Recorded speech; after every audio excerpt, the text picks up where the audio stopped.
ব্রাহ্মণবাড়িয়ায় ভূমি সংক্রান্ত কার্যক্রমে প্রযুক্তির আধুনিকায়ন এবং ডিজিটাল প্ল্যাটফর্মের ব্যবহার বৃদ্ধি পাওয়ায় দুর্নীতি উল্লেখযোগ্যভাবে কমেছে। সরকার কর্তৃক ভূমি ব্যবস্থাপনার আধুনিকীকরণের অংশ হিসেবে অনলাইন ভিত্তিক ভূমি রেজিস্ট্রেশন, জমির মালিকানা যাচাই এবং নামজারি প্রক্রিয়া এখন সম্পূর্ণ অনলাইনে সম্পন্ন করা হচ্ছে, যা সাধারণ মানুষকে দুর্নীতিমুক্ত সেবা পেতে সহায়তা করছে। ভূমি মন্ত্রণালয়ের কর্মকর্তারা জানিয়েছেন, অনলাইনে জমির রেকর্ড সংরক্ষণ এবং লেনদেনের ফলে ভূমি অফিসগুলোতে আগের মতো ঘুষ বা অসাধু পন্থায় কাজ করার কোনো সুযোগ নেই। সাধারণ মানুষ এখন ঘরে বসে জমির মালিকানা নিশ্চিতকরণ এবং খতিয়ান সংগ্রহ করতে পারছেন, যা পূর্বে দালালদের মাধ্যম ছাড়া করা সম্ভব ছিল না। স্থানীয়রা বলছেন, অনলাইনে এসব সেবা চালু হওয়ায় সময় ও খরচ উভয় কমে গেছে। বিশেষ করে যেসব প্রক্রিয়ায় আগে দীর্ঘদিন সময় লাগতো, সেগুলো এখন দ্রুততার সাথে সম্পন্ন করা সম্ভব হচ্ছে। এই কারণে ভূমি অফিসে দালালদের দৌরাত্ম্য কমে গেছে এবং দুর্নীতির সুযোগও হ্রাস পেয়েছে। সরকারের এই পদক্ষেপকে সাধুবাদ জানিয়ে ব্রাহ্মণবাড়িয়ার এক ভূমি কর্মকর্তা বলেন, ভূমি ব্যবস্থাপনায় স্বচ্ছতা আনতে এবং জনগণকে সহজ সেবা দিতে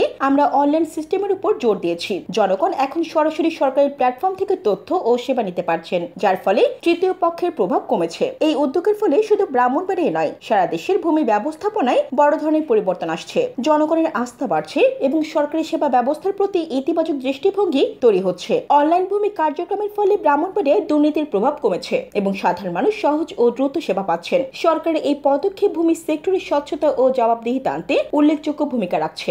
প্রতীক টিভি নিউজ ডেস্ক।